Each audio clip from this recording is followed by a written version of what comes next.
John Kurtz, KC Sports Network, covers Kansas State, but much more than that. The Big 12, of course, joins us on 365 Sports. John, don't let me forget to ask you about some of the turmoil it appears to be in the men's basketball program on the suspension and Jerome Tang and the president. We'll get to that. But what kind of 24 hours has it been when you have a local legend who is beloved but has an opportunity which he's turned down other places, big boy schools, and now he's gone? Yeah, well, I appreciate you guys having me on. I mean, it has been 24 hours. You guys have something good to tell me? Can we start with some good news? I'm sorry, man. No. Unfortunately, no. No, I'm sorry. Okay. Well, just thought I would check. Yeah, it's been rough. Sandwiched in between this was a heck of a basketball win last night against Villanova with Tyler Perry hitting a game-winning three. And so I was at the game, and it was, we're driving to be frank with you, we've known about this Tomlin stuff bubbling under the surface for a while. But so that was always present. But I was a little blindsided by the Collin Klein piece of this yesterday and saw the first tweet that kind of hit like right as we were walking into the arena last night. So I spent most of the game on my phone trying to get to the bottom of what was going down. I mean, look, I guess I'll put it like this. The surprise to me comes from the fact that, yes, last year he did turn down Notre Dame. It got very close, and I think in the final hour, K-State made kind of a pull at the heartstrings type of push to get him to stay. And then Penn State had come sniffing around. Obviously, they wound up with Andy Kotelnicki this offseason. Penn State came sniffing around, and Collin has a connection with James Franklin, who was Ron Prince's first offensive coordinator when there was a little bit of overlap there, I believe, in the recruitment process. So I was surprised that didn't get further down the road, but it sounded like Collin didn't get real far with that, and then they obviously wind up with Kotelnicki. So I had been lulled to sleep a little bit by this. But I think when you look at the opportunity with Texas A&M, I mean, I will put it this way. I think Collin Klein's thinking on this. I think it's a lot of factors. I think it's a lot about his career. I don't think it's all about the money. I think there were a number of factors that went into it. And once I started to learn a little bit more, doing some digging on the situation, it made more sense to me. And the bottom line is, like, it's hard to be too mad at Collin Klein here. Like, the guy's earned it. He's a stud. And when you see the suitors that have come after him the last two offseasons, I mean, like, hey, you just kind of tip your cap. Like, the guy's done a great job, and that's the game, man. He's going to go take another one of those jobs eventually, I think people thought. But I think the frustration is there was a thought that he was going to be the next in line for Chris Kleiman or for the head coaching job if and when Chris Kleiman were to decide to hang it up. And, now who knows what happens with all of this, and the timing just couldn't be worse. That's the bottom line. That is the roughest part of this for K-State. You knew you may lose them at some point, but you've already had three of the quarterbacks leave the quarterback room because they were making the way for Avery Johnson. And now, of course, there's a ton of concern about whether or not Avery Johnson is going to stick around, which early reports have been good on that front, but it's a long way to go before you get to the portal closing and not having to really sweat that one out. So timing could not be worse because you have this transcendent quarterback ready to play here within the program as they try to keep the momentum going from the last couple of years, and you just worry about what the snowball effect might be if he were to decide to leave, let alone figuring out how to play a bowl game, because they're already having to try and get a waiver just so they can have a backup quarterback to Avery Johnson in the bowl game. So kind of a mess right now. Yeah, John. And so, yeah, you said it all there, but so there is a concern about Avery Johnson. I mean, I know that's kind of obvious when a coach leaves, but you just wonder with how, they have kind of groomed the situation for him. It just seems like, oh, well, he was going to be automatic, but that is something, I guess, that K-State fans are going to be worried about, huh? Well, I think it's just I'm not saying that based on any info because, like I said, everything I've heard today has been pretty positive about that. Good. So I think I'm trying to think how to correctly phrase this. Like, I think Avery Johnson was not specifically just loyal to Collin Klein. So I think they've got a shot here, but he's probably got to be involved with the offensive coordinator selection, I would imagine. I don't know how far down the road they are. I saw Brandon Marcello's report that the momentum was trending toward Connor Riley. I'm not sure that it's that far down the road. I'm sure he'll be a candidate. He's internal. He's an offensive line coach. Those guys are usually not offensive coordinators.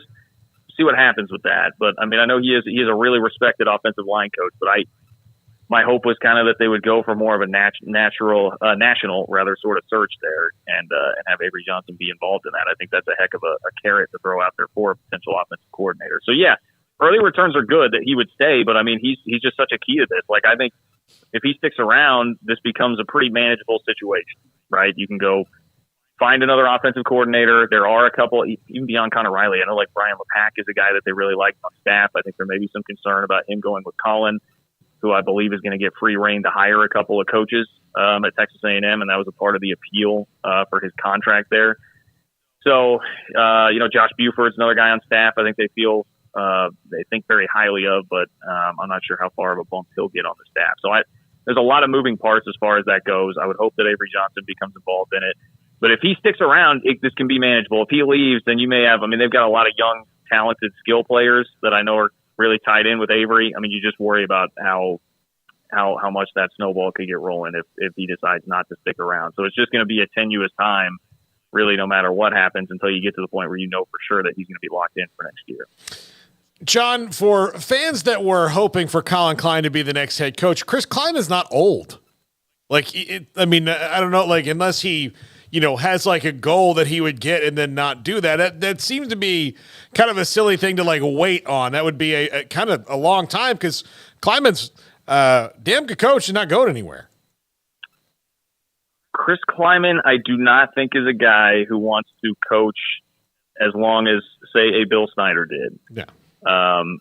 I think that it's kind of one of the worst kept secrets, I would feel like, at this point around K-State. Not that the guy's going to retire tomorrow or anything, but I just think he's cut from a different cloth than what K-State was before in Bill Snyder, and that's obviously the line of thinking a lot of people would have when they just saw Bill Snyder coach as long as he did there at K-State. So I'll just throw that into the mix. But you're right.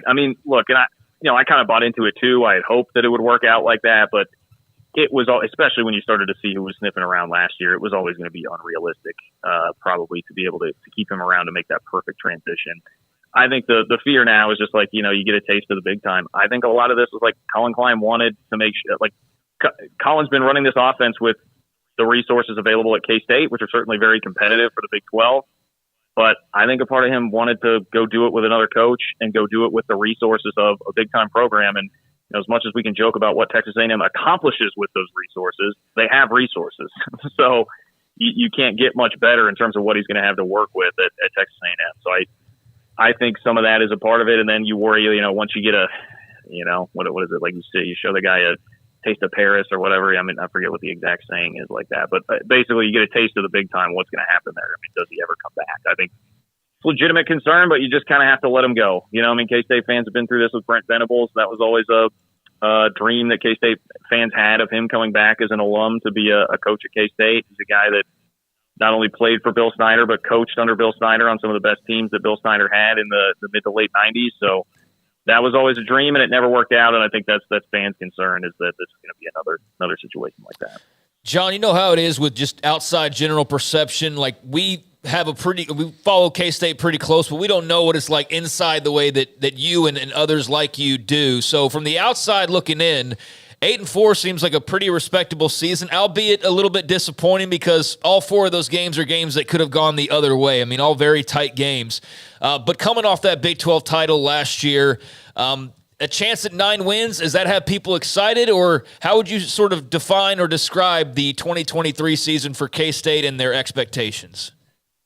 Yeah, it was a little disappointing. I called it a little disappointing for most, especially because of the way that it played out. They were so close at Texas. It's a game you feel like they probably should have won. The Missouri game was really frustrating at the beginning of the year, and there was a lot of back and forth between the two fan bases on that, local rivals. That was a tough pill to swallow. The Kansas win was really nice, and, if you wouldn't have had that, I think K-State fans would have been looking at this as a pretty disastrous year.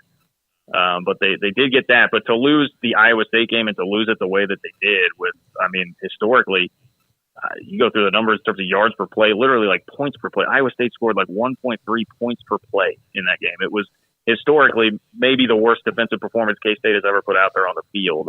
And just to have it happen that way left a really bad taste in a lot of people's mouths, because that is a rivalry game. That's a coach that K-State fans feel like they should be beating more than Chris Kleiman has. And that was a really bitter pill for people to swallow at the end of the year. So I would have characterized it as mildly disappointing, which is a testament to where they had raised the level of the program the last couple of years, for sure. But it was the way that it happened and who some of the losses were to. Basically the biggest games on the schedule outside of Kansas is what really kind of colored that as a disappointment, I would say, for most. Yeah, and being at the 5 or 3 or whatever yard line they were in Austin after coming back against Texas, there's a lot of people that those who don't like UT, should they not be blaming K-State for the fact they're in the semifinals? Oh, I think that's totally fair. I think it's totally fair. I mean, K-State had first and goal at the 6, man. You can go relitigate that entire thing, but I feel like, speaking of Collin Klein, I feel like he dialed up a couple of touchdowns there that just weren't executed. I mean, you look at the first and goal play, Will Howard cut it left. If he has the vision to go right, he's either going to score or get pretty close down to the 1 or 2, and I think that drastically changes what your options are, your play calls. They had jump pass that was going to be there, but Tavondre Sweat knocked it down.